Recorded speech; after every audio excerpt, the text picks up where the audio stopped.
এই জায়গায় একটু সরি করেন।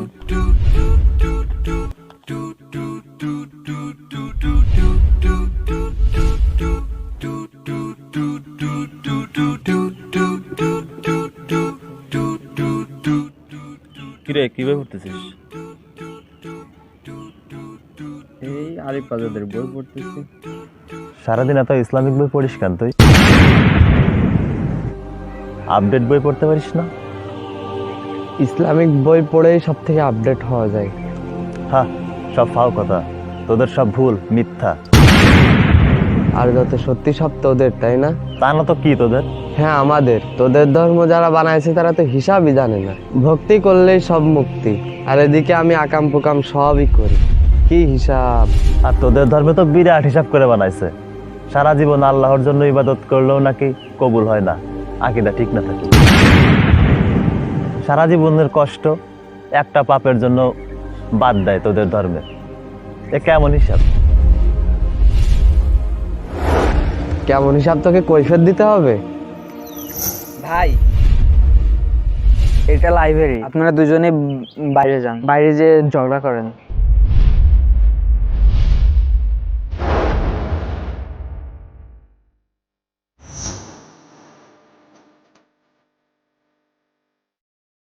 এরপর থেকে হিসাব করে কথা বলবি।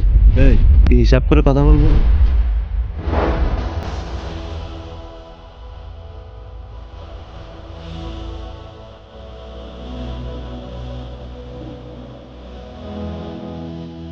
কি হচ্ছে ভাই, আপনারা মারামারি করেন কেন?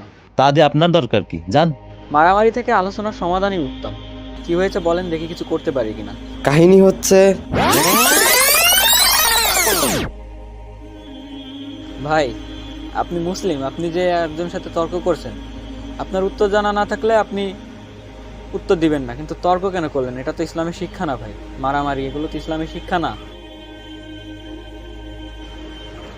আর ভাই আপনি আপনি হিসাব চাচ্ছিলেন যে ইসলাম কেন এরকম নিয়ম দিল যে আকীদাই ঠিক না থাকলে আমলে কাজে আসবে না। হ্যাঁ, মনে করেন আপনি একটা পরীক্ষা দিতে গেলেন এবং সেই পরীক্ষাতে আপনি অনেক ভালো লিখলেন এবং সবগুলো প্রশ্নের সঠিক উত্তর দিলেন, কিন্তু আপনি রেজিস্ট্রেশন নাম্বারে ভুল করলেন অথবা রেজিস্ট্রেশন নাম্বার লিখলেন না, তাহলে কি আপনার রেজাল্ট আসবে? না। ইসলামে আকীদা বিষয়টা ওই রকমই, রেজিস্ট্রেশনের মতো। যদি রেজিস্ট্রেশন দেন তাহলে আপনার ওই লেখাগুলো কাজে আসবে, অর্থাৎ আমলগুলো কাজে আসবে। আর যদি রেজিস্ট্রেশন না করেন বা রেজিস্ট্রেশন নাম্বার ঠিকমতো না দেখান তাহলে আপনার রেজাল্ট বাতিল হয়ে যাবে। বিষয়টা ঠিক এরকম। হিসাবে ভুল নাই, হিসাব ঠিকই আছে, বরং ইসলামে তো বলে দেওয়া আছে যে আকীদা ঠিক নাহলে আমল কাজে আসবে না। তাহলে মানুষের দায়িত্ব তো আগে আকীদা ঠিক করা, সেটা করে না কেন? হিসাবে তো কোনো ভুল নাই, তাই না? তা না হয় বুঝলাম, কিন্তু আপনার ধর্ম সঠিক না, আমার ধর্মই সঠিক। কিভাবে বলছেন ভাই এটা? প্রমাণ দে, না হলে কিন্তু। Give me one proof that Islam is true. Okay, proof আমি করার চেষ্টা করব, কিন্তু তার আগে আমাকে আপনি কিছু প্রশ্নের উত্তর দিবেন। আমার প্রথম প্রশ্ন, আপনি কি বিজ্ঞান মনস্ক মানুষ? হ্যাঁ। আচ্ছা, তাহলে আপনি কি বলতে পারবেন সমুদ্রে কয় প্রকারের ঢেউ থাকে? না। সমুদ্রের কূলে গিয়ে আমরা এক প্রকারের ঢেউ দেখি যেটা কূলে এসে আছড়ে পড়ে, কিন্তু সমুদ্রের গভীরে আরও এক প্রকারের ঢেউ আছে যেটাকে ইন্টারনাল ওয়েভ বলে, অনেকটা এরকম।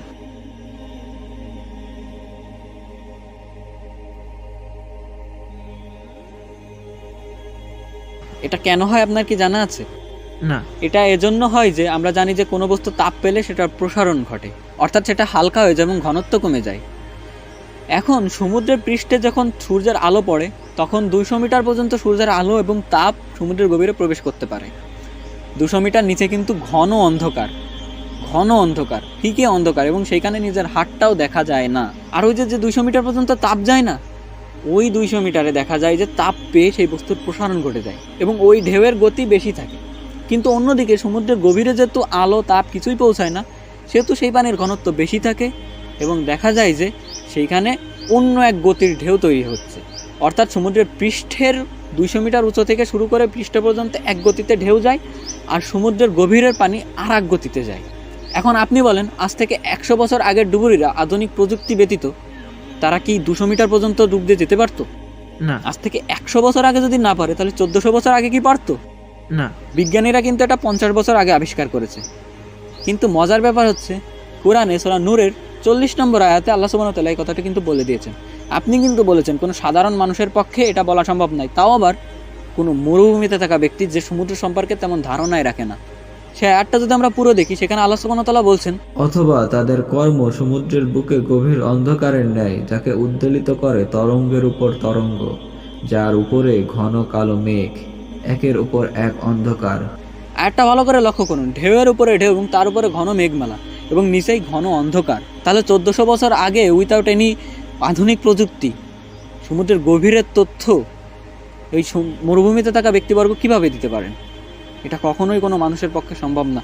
এটা তার পক্ষেই সম্ভব যিনি ওই জিনিসটা সৃষ্টি করেছেন, সমুদ্রের ওই দুই প্রকার ঢেউ যিনি সৃষ্টি করেছেন, শুধুমাত্র তিনিই বলতে পারেন। আর এটা কোথায় বলা আছে? কোরআনে। অন্তত যারা চিন্তা ভাবনা করে তাদের এখান থেকে অনেক কিছু শেখার আছে এবং অনেক কিছু ভাবার আছে। আশা করি আপনি বুঝেছেন। যাই হোক, আর ঝগড়া করেন না, আমি আসি। আসসালামু আলাইকুম।